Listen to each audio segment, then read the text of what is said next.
Oh, Jeremy. How much pain and suffering you could have prevented. Emily? What are you doing? Detective, how is your investigation going? Well, I still have no clue where Jeremy is, but I think I know why he's hiding. This place is full of lunatics planning to perform some kind of ritual tonight. Well, that sounds ridiculous. Or rather would have just a day ago. It gets worse. I have reason to believe they killed anyone who didn't want to go along with the plan. Detective, have you encountered any monsters tonight? I just told you, I think they killed people. Beauregard, the author, Perosi, the singer, Mr. Waits, the clerk, Mr. Chance, the gardener, they're all missing. No, I mean, have you fired your gun tonight? Of course not. They wouldn't just kill outsiders like that. It would bring too much attention. But you should keep your eyes open. So you haven't seen anything strange? Been anywhere else? What are you trying to tell me, Emily? Are you in some kind of danger?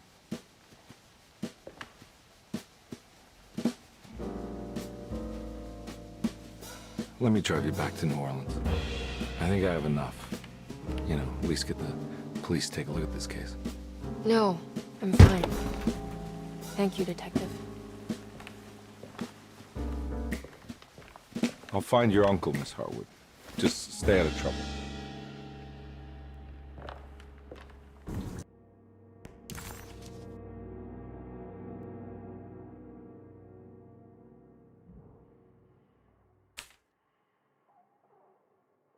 He must first acknowledge psychological trauma in order to proceed. The lying must stop, so we can break through the barriers of self-deceit. Finally, temper manic behavior. Medicine has failed me. Nothing can be done to dispel the hardwood curse. Only the sacrificial dagger may release the despair from Jacob's eye. Yet, doing so would be the doom of Derceto. Let this curse of mine be a weapon for once. I accept your demands. Oh, crawling chaos. Build your prison around this godforsaken hospital. When evil has been starved, I will stay buried forever.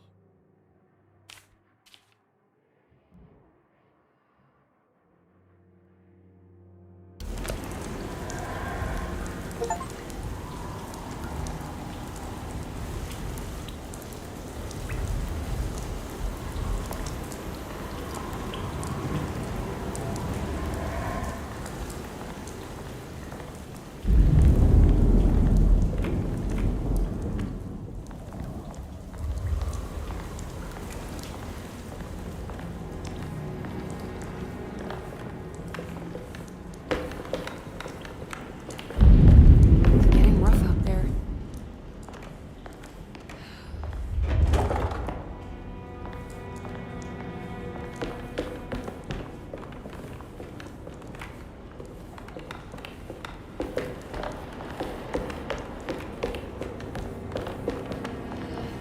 I need the key.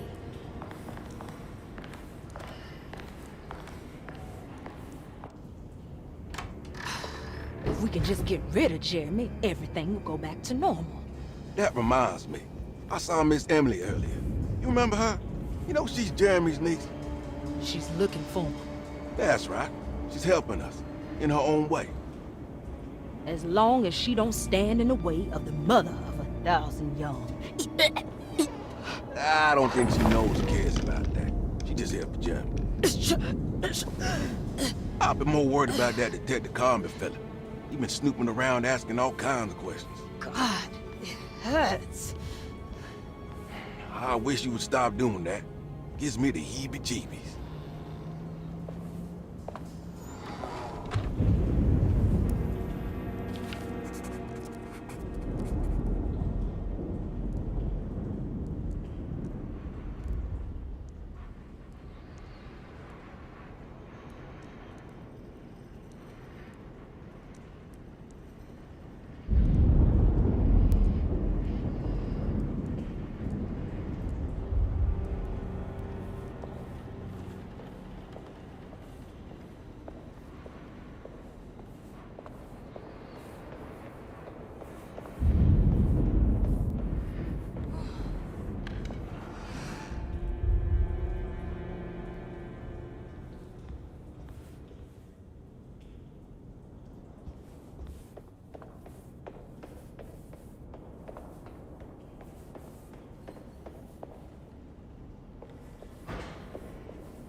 going on here?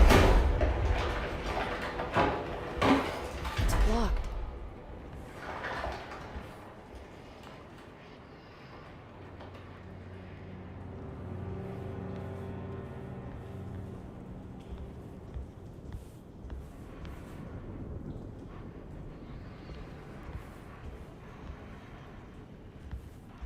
It's blocked.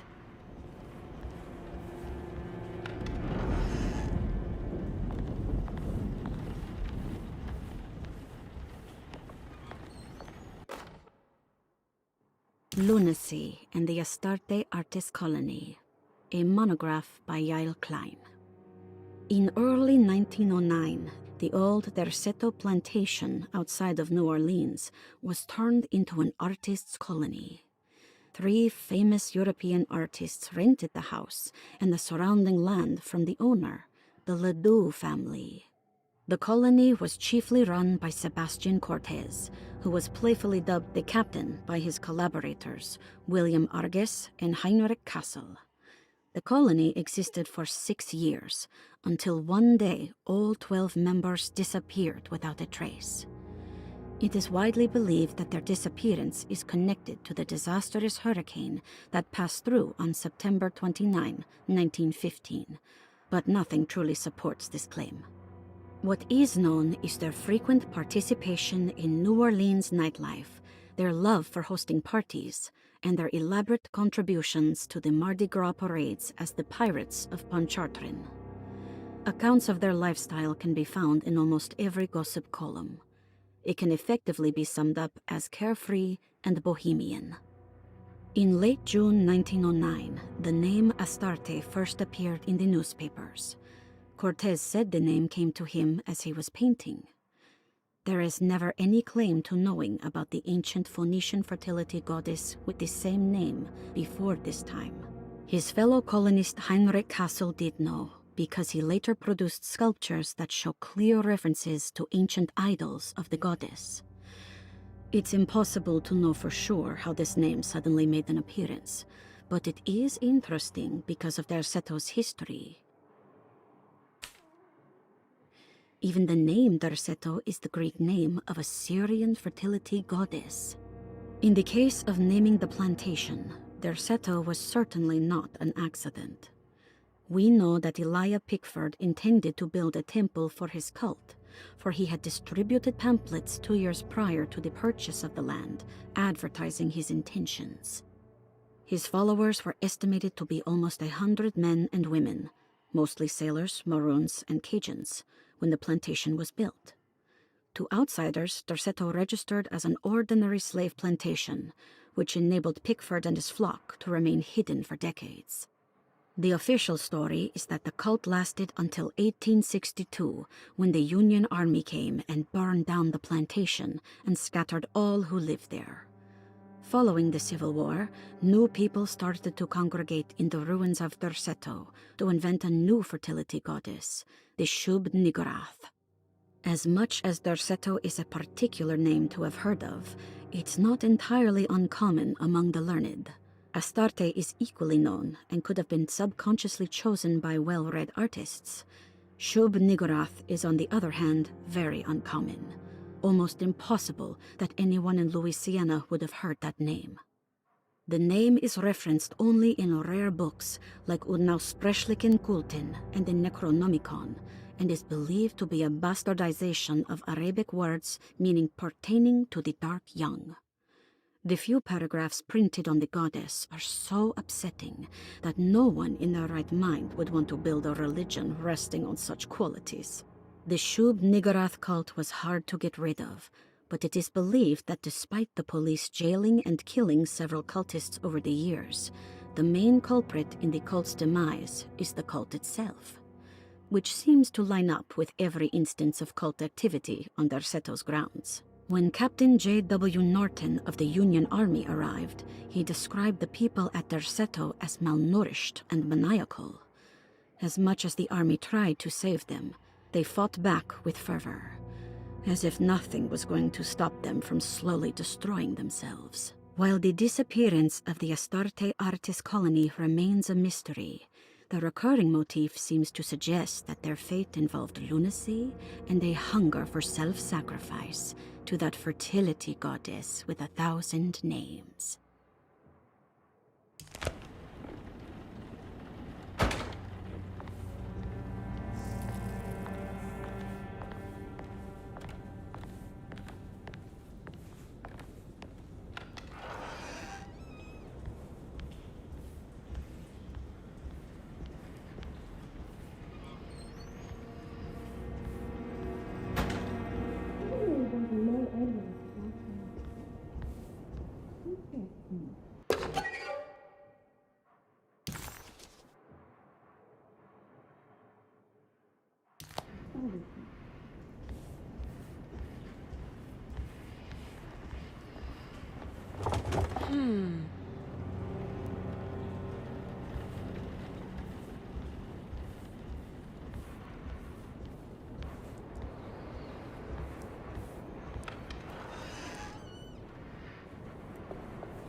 I need the key.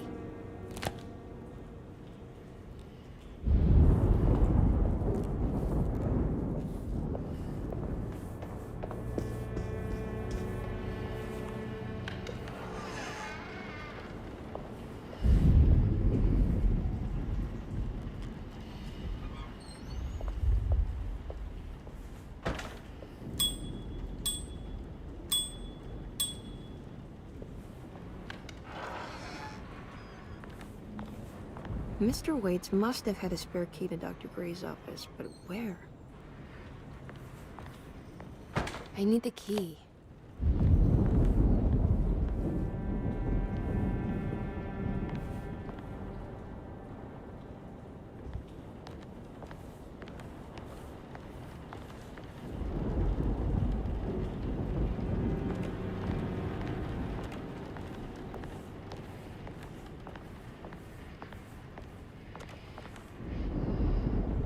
I don't know the combination. Wait, maybe I do. Hey, little lady, how's your evening been going? Ups and downs, I suppose. I hear that. We all live in the life of an elevator operator. Are you all right, sweetie? Do you want to see my mask, miss? I'm making it for St. John's.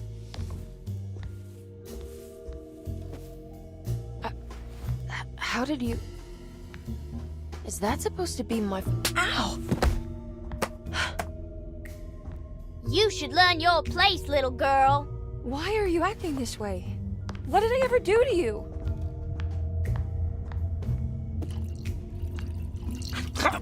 Grace! Grace!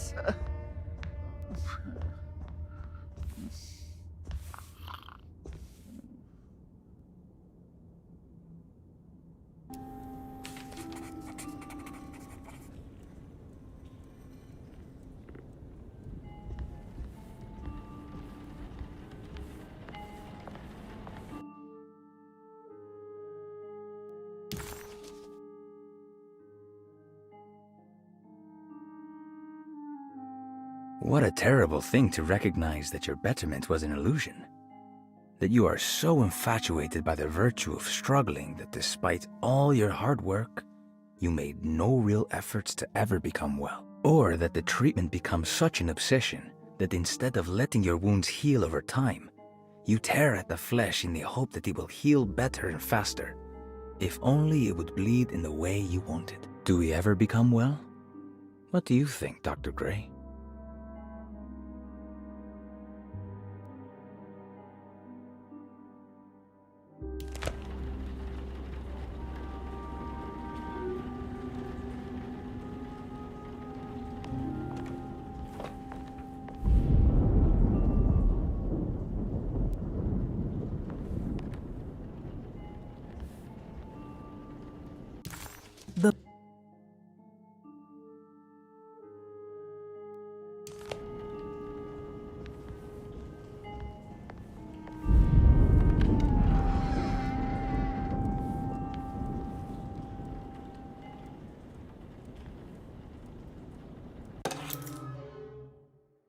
I'll just borrow these.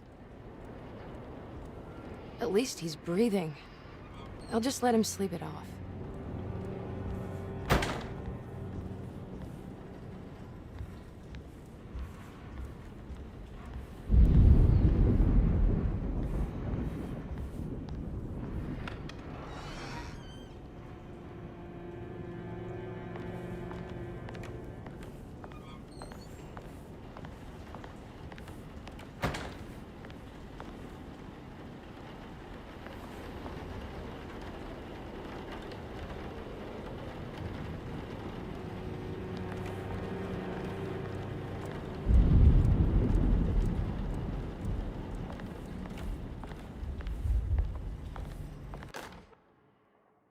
Jeremy knew that the only one who could help him now was the guest in room number 3.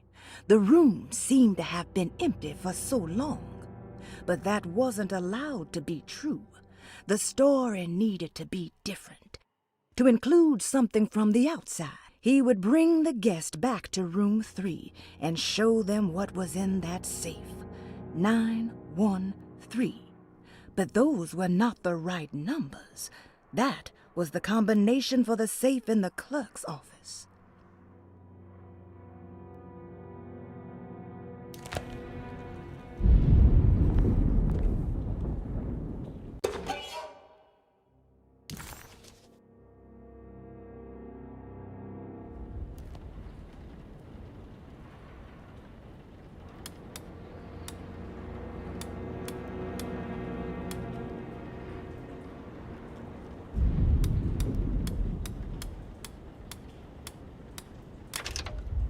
It worked.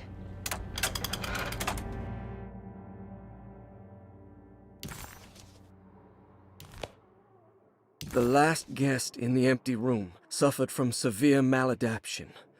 I must write this down, because if I understand the condition sufficiently, it could make me deny this fact at a later date, and there is reason for me to think I may come to suffer the consequences from this dysfunction, as some who came in contact with the guest seemed to adopt a new worldview in which everything was predetermined but broken.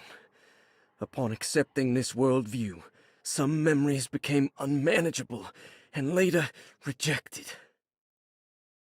I do not know what this means. I cannot even remember the fate of the guest. I think they were simply misplaced one day and forgotten. Just like all documents pertaining to this guest. They have all been destroyed, or they never existed in the first place. Who wrote this? There has never been a guest in the empty room.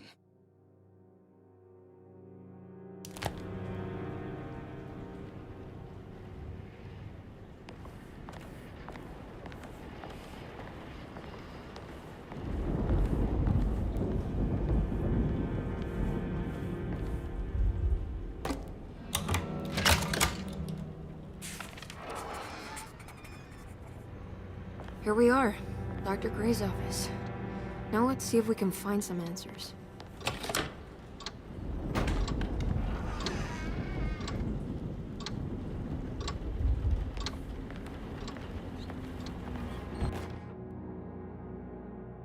I have finished tidying up Miss Beauregard's belongings.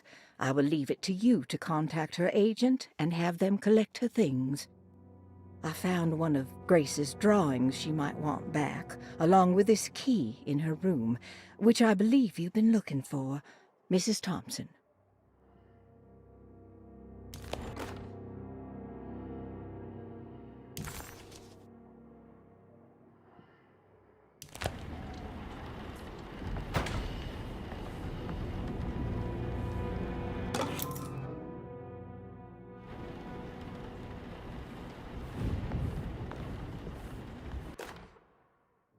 Dearest Dr. Manzetti, I find myself in a losing battle with my patient.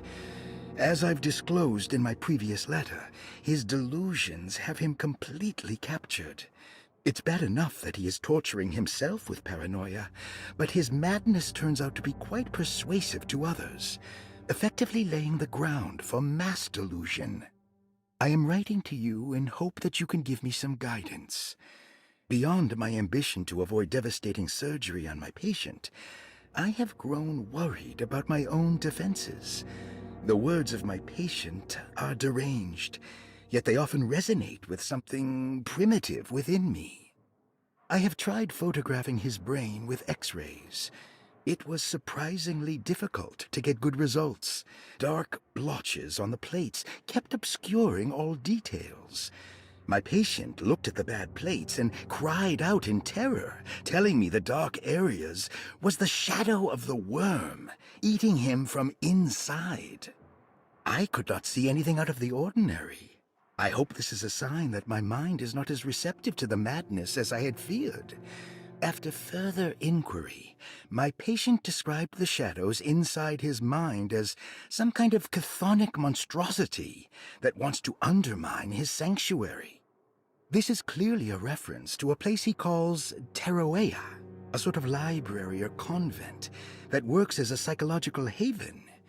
With this imaginary haven threatened by this Chthonian, he has now constructed another, less pleasant hiding spot. Lately, he has been bringing up a metaphor of a steamboat that has run aground, that he feels like he needs to start the engines and reverse, but he is afraid that the hole in the hull would cause the whole ship to sink. I've been watching him turn this metaphor into reality for the last week. He knows it's made up, but he is doubling down, trying to make it a real memory. I feel certain that this is my chance to break through the barriers of his self-deceit.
something missing.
Detective Comby, I'm terribly sorry that my niece has pulled you into this mess.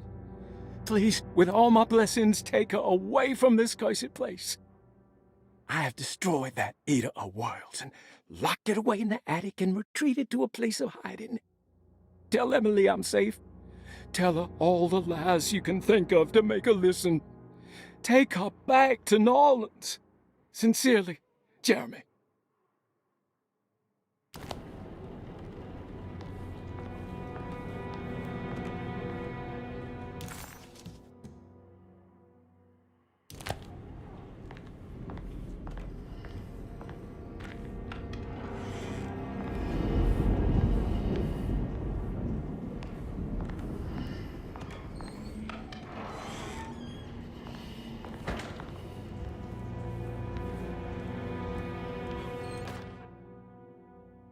Brother, I need you to trust me. This is the most important moment in our family's history. I know you have doubts and that the terrible Mama Loa told you lies.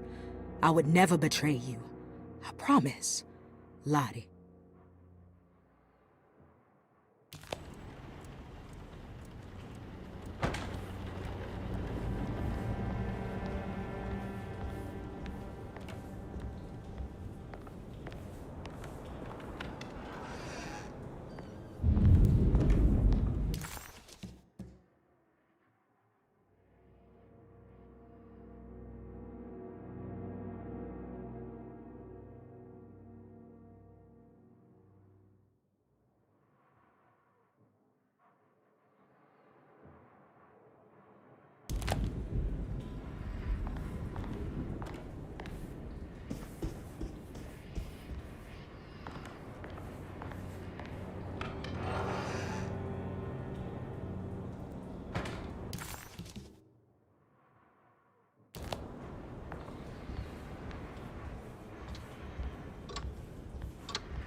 Sometimes I think this place makes me worse. That Derceto might be my grave. A coffin made of ostentatious architecture. A Taj Mahal for the drunken depressed. There's something about Derceto. Something about Dr. Gray. Like we all pretend that we're here to get better, when in fact we are here to be forgotten.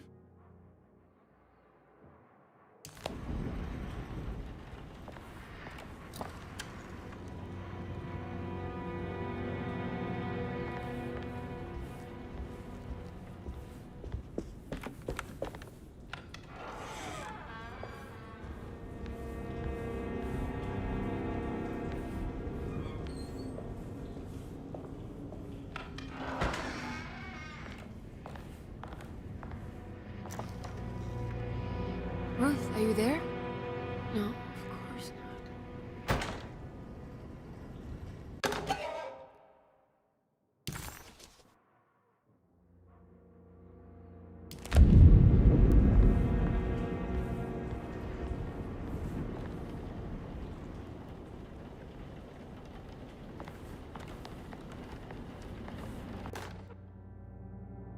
Castle built the zoetrope as an exercise in animation. He is very interested in moving pictures and has even ordered an aeroscope camera for the colony. I'm looking forward to seeing what kind of phantasmagoria he will produce. For now, his zoetrope entertains me greatly. It's not the little man passing his head, while quite humorous. It's the spell of that flickering light as it rotates. I swear, it takes me back to my childhood in a most profound way.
What is going on here?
need the key.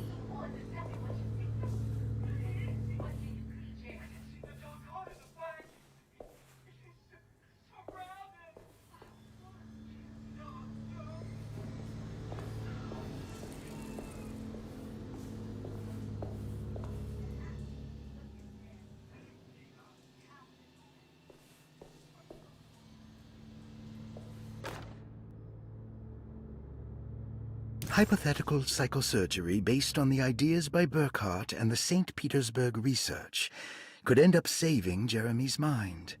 Severing the connections around the frontal lobe would certainly solve most mental afflictions. The procedure would be brutal in performance, as well as in efficiency.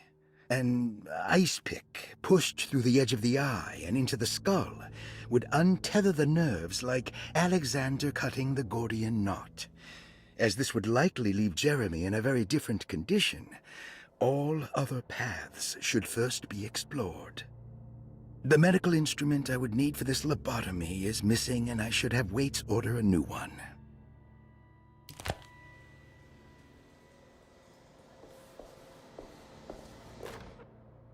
Radiography. Patient Jeremy Hotwood. Date June 14, 1930. Plates. Jeremy's skull proved difficult to capture properly. Partial radiographs worked best. A complete picture of the brain can be assembled by piecing 3 plates together. Observations. Even when looking at an assembled version, a shadow covers significant parts of Jeremy's brain. Possible tumor, but more likely that the equipment is failing. Jeremy reacted strongly to the pictures and claimed to see a giant clay worm eating and displacing his memories. Notes. While this exercise has left me nowhere closer to an answer, I feel confident that a Burckhardt lobotomy should sever all necessary parts.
What's happening?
What's this?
Oh, that's better.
Doc.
I guess I never got a chance to look around this place.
What's this?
This feels familiar somehow. Hello?